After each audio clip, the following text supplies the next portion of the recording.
आप लोग चालू कर पूरा के निकल जाना।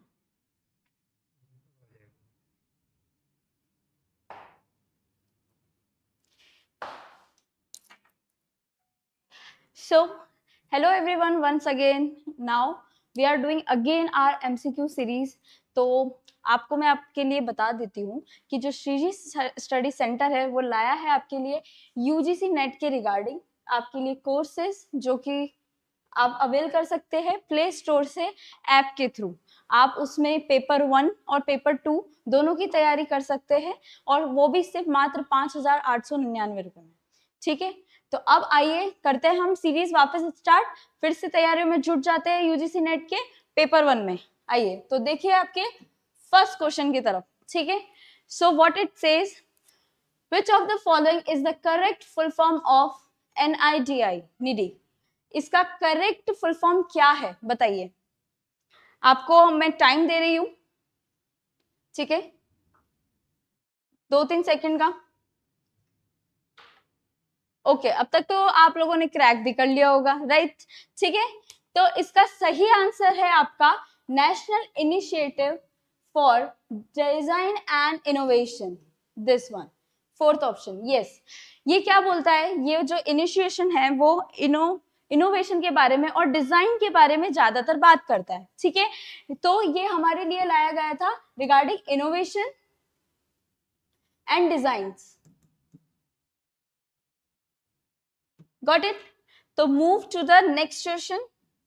देखिए, सेकंड क्वेश्चन बोल रहा है autoethnography is an approach that analyses क्या? First personal experience, second community issues, या थर्ड लोकल ट्राइब्स, या फोर्थ कल्चरल डिस्टेंस। इसमें से आपको बताना है कि कौन सा आंसर सही है ऑटो एथनो के लिए। ऑटो एथनोग्राफी, अगर ये वर्ड आपने पढ़ा है कहीं तो आप इजीली क्रैक कर सकते हैं, बहुत इजी है ये। बताइए।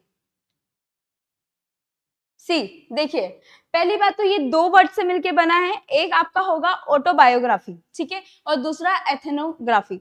तो जब ऑटोबायोग्राफी की हम बात कर रहे हैं तो उसके अंदर खुद से लिखी गई बायोग्राफी, आपके एक्सपीरियंसेस इसमें जाएंगे। ठीक है, एक्सपीरियंस के रिगार्डिंग पे एनालिसिस होता है, तो ऑब्वियसली पर्सनल एक्सपीरियंस की बात कर रहा है ये।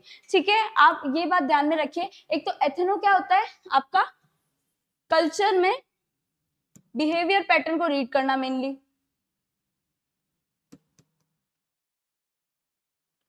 ओके, ये जो है आपको बिहेवियर रीड करना, बिहेवियर पैटर्न को किसी को हमको समझने को एथनो कहते हैं। जब हम नेचुरल चीजों के अंदर रिसर्च वगैरह करते हैं तब इन चीजों का हम लोग यूज करते हैं।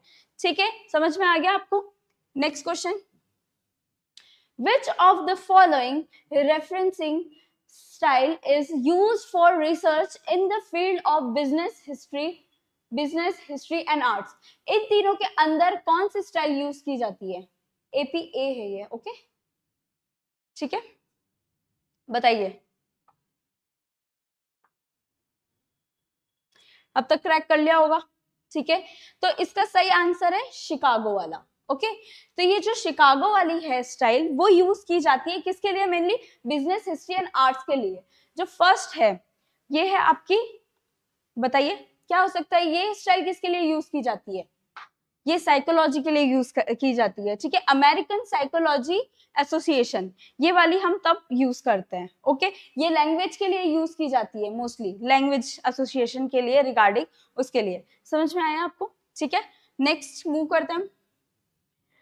Credit earn by a student and stored in academic bank credit, ये एबीसी की बात कर रहा है, एबीसी की बात कर रहा है। उसके बाद ये बोल रहा है after the date of earning such credits, ये हमने अगर क्रेडिट हमने अर्न कर लिए हैं by the time of course, will have validity up to maximum of time. क्या टाइम मैक्सिमम ये रहेंगे हमारे पास, कितनी उनकी वैलिडिटी होती है कि उतने हम लोग क्या कर सकते हैं, उन ईयर्स तक उनको यूटिलाइज कर सकते हैं, कितने टाइम तक ये वैलिड रहते हैं? बताइए। इसका देखिए करेक्ट आंसर होगा 7 ईयर्स। ठीक है, क्यों? क्योंकि आपको पता होगा ये आपके आया था एनईपी में 2020, एजुकेशन पॉलिसी जो 2020 है उसके थ्रू ये इनिशिएटिव लिया गया था, एंड उसके बाद ये 7 इयर्स का ये रहता है आपकी वैलिडिटी क्रेडिट्स की, एकेडमिक की। Okay, next. Okay, so as I already told you, और आप सभी को मैं बताना चाहती हूँ फिर से, कि जो आप अगर ये पेपर 1 या पेपर 2 तैयारी कर रहे हैं अपकमिंग एग्जाम्स के लिए, यूजीसी नेट जेआरएफ अगर आपको क्रैक करना है और आपको कोर्सेज चाहिए, आप अवेल करना चाहते हैं हमारा प्लेटफॉर्म, तो श्रीजी स्टडी सेंटर की ऐप आप लोग डाउनलोड कर सकते हैं प्ले स्टोर से, and you can get your courses on your tips. Okay, तो अच्छे से कीजिए अपनी तैयारी, हमारे साथ जुड़िए। Next question, computers have evolved from the early mainframes to the relatively small smart devices with high computing power used today. Which of the following inventions contributed to reduce the physical size of the computers? जो बड़े बड़े आपके computers होते थे ना, जिसके पीछे ये पूरा वो चलता था, आपके क्या चलता था वो देखे होंगे आपने पुराने कंप्यूटर्स, पीछे पूरा इतना बड़ा उसका बैकग्राउंड होता था और आगे इतनी सी स्क्रीन होती थी। आजकल हम लोग क्या देख रहे हैं, बिल्कुल फ्लैट हम देख रहे हैं, बिल्कुल एकदम फ्लैट स्क्रीन्स होती है और एलसीडी एलईडी का यूज होता है। तो वो किस वजह से, कौन से इनिशिएटिव्स की वजह से हुआ है कि कंप्यूटर की जो पावर है जो आज है उन वजह से चल रहा है? फर्स्ट वैक्यूम ट्यूब्स, फिर सेकंड आपका इंटीग्रेटेड सर्किट जिसे आईसी कहते हैं, रजिस्टर्स, थर्ड या फोर्थ सॉलिड स्टेट मेमोरी। क्या होगा इसमें से, बताइए। देखिए सबसे इजीएस्ट क्वेश्चन है, ये होगा आपका सेकंड, इंटीग्रेटेड सर्किट्स। ठीक है, अब एक चीज बताइए, ये कौन से जनरेशन में आया था आपके? ठीक है, ये वाले इनिशिएटिव्स हुए थे आपके थर्ड जनरेशन के अंदर। थर्ड जनरेशन के अंदर ये डेवलप हुआ था, और उसके बाद से आपके जो कंप्यूटर के साइजेस है, फिजिकल साइज वगैरह, वो सब कम हुए थे, and it went to a very good innovation और इन्वेंशन। ठीक है, नेक्स्ट क्वेश्चन आपके सामने, in research middle range theories operate in a, कौन से डोमेन के अंदर मिडिल रेंज जो होता है थ्योरीज वो ऑपरेट की जाती है? First wider, second limited, third flexible, या फोर्थ रिप्रेजेंटेटिव डोमेन। बताइए इसका आंसर। ये रिसर्च से आपका आंसर है, क्वेश्चन पूछा गया है। देखिए बहुत इजी चीज है, एक तो हमें ये समझना है कि होता क्या है। एक ये चीज ब्रिज बनाती है, क्या करती है, ब्रिज है बिटवीन आपके जो आप थ्योरी पढ़ते हैं और उसको प्रैक्टिकल जो अप्लाई करते हैं। ठीक है, आप जब उसे अप्लाई करते हैं उसके बीच का ये क्या है, ब्रिज है। तो bridge between the theory and practical. ठीक है, ये मिडिल रेंज आपका उस चीज में आता है। ये मान के चल सकते हैं कि जो आपकी थ्योरी और प्रैक्टिकल है उसके बीच की एक लाइन है जिसे मिडिल रेंज बोलेंगे। ठीक है, तो मिडिल रेंज होता है आपके लिमिटेड डोमेन में ऑपरेट, किसमें, लिमिटेड। ओके, चल नेक्स्ट क्वेश्चन आपकी तरफ। Which of the following developmental areas of individual differences will be affected if a child opts for frequent outbursts and throws tantrums? ये कौन सा आउटबर्स्ट है, जब एक बच्चा ऐसे रिएक्ट कर रहा है और वो फ्रस्ट्रेटेड है, फ्रीक्वेंट बर्स्ट आउट हो रहा है या टेंट्रम शो कर रहा है, तो बताइए ये कौन सा उसका स्टेट है जो अफेक्ट कर रहा है एलिमेंट? फर्स्ट सोशल होगा या मेंटल होगा, थर्ड इमोशनल या फिजिकल? बताइए। देखिए सोशल तो होगा नहीं, क्योंकि सोशल में आपका एनवायरनमेंट आ जाता है, फ्रेंड्स, फैमिली और ये सारी चीजें आती है। मेंटल भी नहीं होगा, ये होगा आपका थर्ड, जब बच्चा बहुत ज्यादा इमोशनल हो जाए या फिर किसी चीज को लेके बहुत ज्यादा स्टबन हो जाए, या all this things comes under your emotion. Okay, emotional. Next question है, which of the following scale of measurement is synonyms to ranking or grading? Ranking और ग्रेडिंग के लिए कौन सा यूज किया जाता है? सी, ये क्वेश्चन कम से कम आपको कितनी बार पूछा गया है पता है? PYQ में ऑलमोस्ट इससे क्वेश्चन आता है आपके स्केल से। तो ये देखिए कि कौन सा रैंकिंग और ग्रेडिंग के लिए यूज किया जाता है। ये तो बहुत इजी भी है, क्योंकि आप इससे इजीली क्रैक कर सकते हैं अगर आपने इकोनॉमिक्स में भी पढ़ा हो कि ऑर्डिनल जो होता है वो हमेशा रैंक और ग्रेड देने के या रैंकिंग के लिए यूज किया जाता है। तो एक ऑर्डिनल जो स्केल है हमारा, वो आपके लिए क्या यूज करता है, रैंक्स के लिए। ओके, ठीक है, और ये नॉमिनल आपके सिर्फ नंबर्स और इसके लिए यूज किया जाता है, ये रेशियो आपका 0 इन्वॉल्व करता है, इंटरवल्स इक्वल होने चाहिए, ये सारी स्केल्स के मीनिंग, ठीक है। नेक्स्ट क्वेश्चन पे जाते हैं। Which of the following is the act of obtaining a password or other confidential information from a person within an organization by using unauthorized means such as foreigning and emergency situation? तो ये कौन सी चीज होगी? जब ये आपका कौन से में से आया है? आपका आईसीटी का है। जब आप वायरस और इन सब की बात करते हो कि कोई आपको कैसे इन्फ्लुएंस कर रहा है आपके सिस्टम को या इसको, तो ये कौन सा बिहेवियर बता रहा है या फिर कौन सी चीज बता रही है जो इनमें से है, डिफाइन कर रही है? First social engineering, second torsion horse, third password crack या फोर्थ स्टेपिंग? बताइए जी। इसका आंसर होगा फर्स्ट सोशल इंजीनियरिंग। इसके अंदर होता है आपके जो अनऑथराइज्ड पासवर्ड्स वगैरह या कॉन्फिडेंशियल है वो ऑटोमेटिकली वो क्रैक कर लेता है जो पर्सन क्रैक कर रहा है। तो एक तरह से आपका सारा जो अनऑथराइज्ड चीज है वो उसके पास पहुंच जाती है, ठीक है। नेक्स्ट हम बात करते हैं 10th क्वेश्चन में, identify the correct arrangement of the following different types of computer networks की बात कर रहे हैं इन डिसेंडिंग ऑर्डर, ठीक है। डिसेंडिंग ऑर्डर में करना है, मतलब बड़े से छोटा, मतलब किसका एरिया ज्यादा है, किसकी एरिया, जो एरिया बोलते हैं हम इसको, ओके, एरिया नेटवर्क है वो किसका ज्यादा रेंज है, order of their geographical area coverage, ठीक है। तो बताइए इसमें से कौन सा सबसे इजीएस्ट क्वेश्चन है? ओके, सबसे इजीएस्ट क्वेश्चन है आईसीटी का, बताइए। अब तक तो क्रैक कर लिया होगा। सी सबसे पहले जो कम एरिया कवर करता है वो है पेन, फिर आता है आपका लेन, फिर आता है आपका मेन, और फिर लास्ट में आता है आपका when.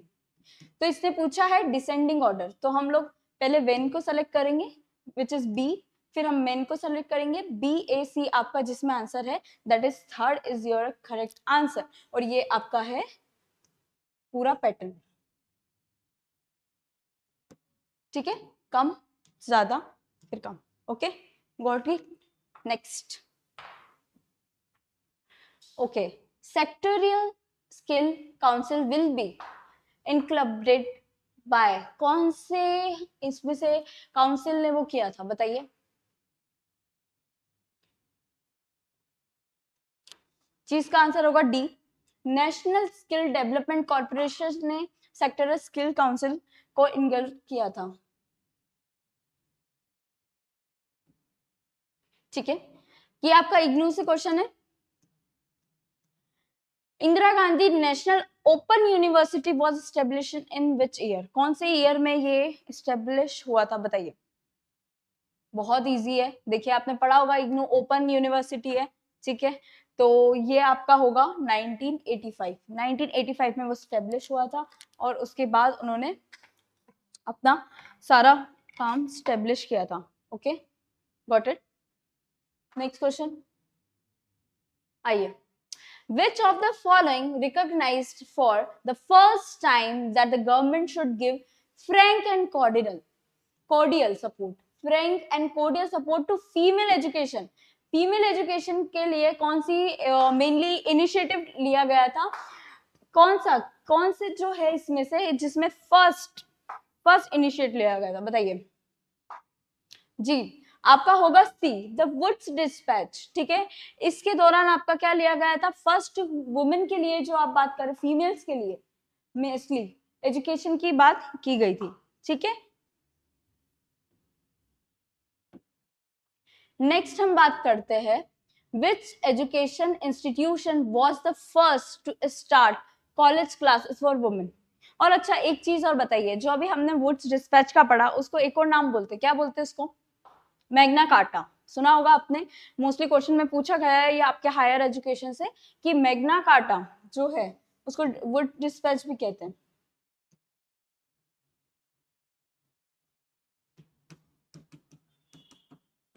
Okay ji.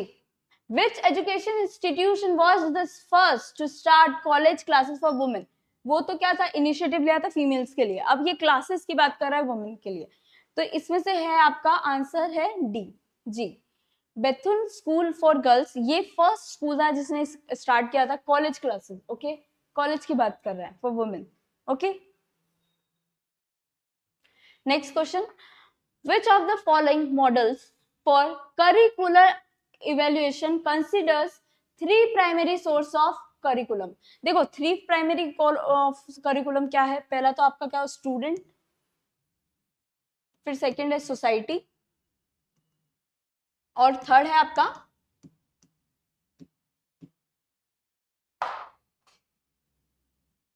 Subject material या सिलेबस।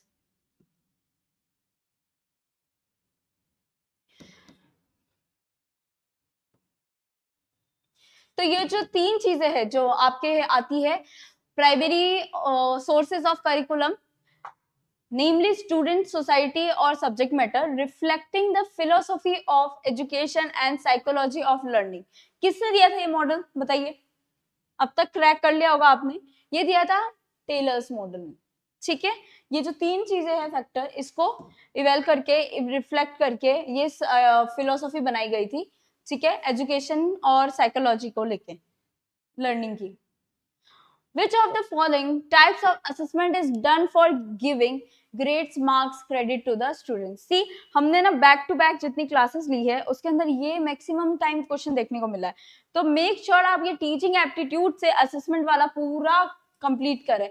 देखिए अब इसमें से आप बताइए कौन सा है कि जिसके अंदर मार्क्स और क्रेडिट्स है वो दिए जाते हैं, बताइए, जिसमें मार्क्स और क्रेडिट लास्ट में किस में देते हैं बताइए आप, इसमें होगा सबमिटिव। तो सबमिटिव के अंदर क्या होता है आपके साथ, पूरा एंड में जो कोर्स होता है उसके जो मास्टर डिग्री मिलती है उसके अंदर आपको क्या दिया जाता है, मार्क्स, ठीक है, और ग्रेडिंग सिस्टम, जिसमें आपको डिप्लोमा वगैरह भी मिल जाता है, आपका स्टैंडर्ड जो आप नेक्स्ट क्लास में जाने वाले हो या नेक्स्ट किसी भी चीज में जाने वाले हो उसके अंदर आप सबमिटिव असेसमेंट का यूज करते हो। फॉर्मेटिव हमें पता है ड्यूरिंग द क्लास होता है, ये दोनों ड्यूरिंग द क्लास होता है, ये नहीं है कोई भी असेसमेंट अभी, ठीक है। फॉर्मेटिव और डायग्नोस्टिक, डायग्नोस्टिक किस लिए यूज होता है, जब आप लर्निंग की डिफिकल्टी को फाइंड आउट कर रहे होते हो कि कौन सी लर्निंग डिफिकल्टी है जिसके कारण बच्चा पुअरली परफॉर्म कर रहा है, उसको इवेल करने के लिए। फॉर्मेटिव हम जैसे क्विजेस वगैरह लेते हैं विद इन द क्लासेस कि कितनी बजे कि कितने टाइम में बच्चा फ्रीक्वेंटली सीख रहा है या उनको इंप्रूव किया जाए, वो चीज। नेक्स्ट, ओके, नेक्स्ट हम क्वेश्चन की बात करते हैं, तो ये बोल रहा है which of the following is outside the, ये बोल रहा है outside the teacher centric model. पहली बात तो ये बताओ टीचर सेंट्रिक मॉडल क्या होता है बताइए। देखिए टीचर सेंट्रिक मॉडल जो होता है उसमें क्या होता है, जो आपका टीचर होता है वो तो क्या होगा, एक्टिव होगा सबसे ज्यादा, ठीक है, और जो आपका स्टूडेंट होगा वो क्या होगा, पैसिव होगा। मतलब जो आपका टीचर का रोल है उसके अंदर सबसे ज्यादा होगा, स्टूडेंट का रोल कम होगा, ठीक है। जो प्यूपिल है हमारा वो सिर्फ चुपचाप बैठ के सुनेगा कि क्या पढ़ा रहे क्या नहीं पढ़ा रहे। तो इसमें से कौन सी ऐसी टीचिंग है या अप्रोच या मेथड है जो कि आउटसाइड, मतलब इसमें से वो टीचिंग सेंट्रिक नहीं है, वो या तो स्टूडेंट सेंट्रिक है, बताइए कौन सा हो सकता है।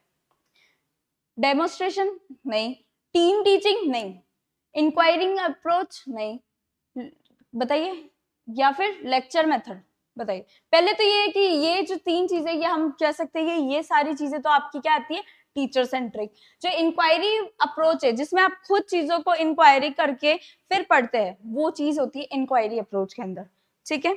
नेक्स्ट आइए, नेक्स्ट क्वेश्चन है आपका which of the following represents learning as a 6 level hierarchy in the cognitive domain। जो आपकी डोमेन है, ठीक है, कॉग्निटिव, अफेक्ट और साइकोमोटर, ऐसे कितनी डोमेन है आपकी, 3 डोमेन है, वो किसने दिए थे जी, वो आपका दिया था ब्लूम्स में। ब्लूम्स की जो टेक्स्टोमोनी है वो 3 चीजों पे बेस्ड है, एक है आपका कॉग्निटिव, दूसरा है अफेक्टिव और तीसरा क्या है, साइकोमोटर जी। अब इसके क्या क्या लेवल होते हैं वो देख लेते हैं। पहला होगा आपका नॉलेज, फिर आता है आपका कॉम्प्रिहेंसिव, फिर आपका आता है एप्लीकेशन, बताइए फिर क्या आएगा, एनालिसिस, वेरी गुड, फिर आपका क्या आएगा, एनालिसिस के बाद आपका आएगा synthesises, and the last one is evaluation as we all know. तो ये तो हो गया आपका पूरा कॉग्निटिव डोमेन, जो किसने दिया था, ब्लूम्स टैक्सोनॉमी ने, ठीक है। 3 दिए थे ना, एक हो गया कॉग्निटिव, एक अफेक्टिव है, और तीसरा कौन सा है, साइकोमोटिव। ओके जी। नेक्स्ट क्वेश्चन है, which of the following is a learner centric. पहले क्वेश्चन क्या था, teacher centric, now it is learner, कि इनमें से कौन सा मेथड है जो लर्नर है। सेम क्वेश्चन को 2 तरीके से पूछा गया है, इसलिए मैंने ये लिया है, क्योंकि देखिए कभी कभी क्या होता है, कौन से शिफ्ट में एक ही टाइप के क्वेश्चन के पैटर्न चलते हैं। तो देखिए इसमें क्या पूछा है, लर्नर सेंट्रिक कौन सा है। अभी हमने पढ़ा कि ये तीनों तो आपकी कौन से थे, टीचर सेंट्रिक, जिसमें टीचर एक्टिव रहता है और लर्नर पैसिव। पर जो लर्नर सेंट्रिक होता है उसमें लर्नर क्या रहेगा, एक्टिव रहेगा, और टीचर का रोल कम हो जाएगा। तो इसके अंदर आपका आएगा इंक्वायरी अप्रोच, ओके, जो अभी हमने समझा था। Last but not the least for the days, in the 4 quadrant format of MOOC, जो मैसिव ओपन ऑनलाइन क्लासेस होती है, ठीक है, जो कोर्सेज है आपके, ये मैसिव ओपन ऑनलाइन कोर्सेज जो अवेलेबल है, which of the following facilitates interaction की बात कर रहा है among learners and course coordinators. जो आपको पढ़ा रहे हैं और जो पढ़ रहे हैं उनके बीच में जो इंटरेक्शन होगा वो कौन सा होगा, वो किस 4 क्वाड्रेंट में देखने को मिलेगा। 4 क्वाड्रेंट में से कौन सा है, फर्स्ट ये आपका आएगा वीडियोस, सेकंड में असेसमेंट की बात कर रहे हैं, थर्ड में हम बात कर रहे हैं रीडिंग मटेरियल्स की, और डी में हम बात कर रहे हैं डिस्कशन फोरम की। बताइए इसमें से कौन सा होगा। सबसे अच्छी बात, आप किसके अंदर इसमें से बात कर सकते हो, क्या आप वीडियोस देखते हुए बात कर सकते हो, मतलब आप सिर्फ पढ़ रहे हो या इसमें कोई इंटरेक्शन नहीं हो रहा। असेसमेंट में सिर्फ आप असेसमेंट करोगे ऑब्वियसली, रीडिंग मटेरियल्स कैसे, इसलिए आपका आंसर होगा डिस्कशन फोरम। हमें पता चल रहा है डिस्कस हो रहा है तो 2 वे हो रहा होगा, 2 वे हो रहा होगा, ठीक है। तो ये डिस्कशन फोरम है जो कि आपको क्या कर रहा है, इंटरेक्शन करने में एक प्लेटफॉर्म दे रहा है। 4 क्वाड्रेंट में से एक ये क्वाड्रेंट है जिसके अंदर वो अलाउ करता है आपको इंटरेक्शन करने के लिए, ठीक है, जो आप लाइव करते हो इंटरेक्शन डिस्कशन फोरम्स में, अलग अलग कोर्सेज, अलग अलग टॉपिक्स के बारे में ऑनलाइन चैट्स करते हो, वो सारी चीजें इसमें आएगी। Okay, so everyone, these were the all questions which we did today. तो अब हमें करना है कल के लिए, ठीक है। मैं चाहती हूँ कि आप अच्छे से प्रिपेयर रहे ताकि आप यहाँ आए तो इजीली सेकंड्स में आप लोग क्या कर सकते हो, आंसर्स दे सकते हो, और ये आपकी तैयारी को और बेहतरीन बनाएगा। देखिए पढ़ना तो बहुत इजी है, पढ़ लिया, रट लिया, सब कुछ हो गया, लेकिन अगर आपने जब तक प्रैक्टिस नहीं की है ना, तब आप खुद का असेसमेंट भी नहीं कर पाएंगे। तो मैं आपको यही सजेशन करूंगी कि प्लीज आप पढ़ाई के साथ साथ, कोर्सेज के साथ साथ ये प्रैक्टिस भी कीजिए, जो कि आपके लिए बहुत जरूरी है, क्योंकि आपने पढ़ लिया पर आपको पता नहीं कि पैटर्न किस टाइप से आ रहा है, क्या चीज हो रही है। इसीलिए मैं सिर्फ PYQs ला रही हूँ कि जो भी UGC नेट ने क्वेश्चन दिए है प्रीवियस ईयर में, उसके अकॉर्डिंग हम सारे आंसर्स करेंगे, ठीक है। धन्यवाद, आपसे फिर मुलाकात होगी सेम टाइमिंग पे कल और क्वेश्चंस के साथ। तब तक आप पढ़ाई कीजिए और अच्छे से तैयारी कीजिए। धन्यवाद।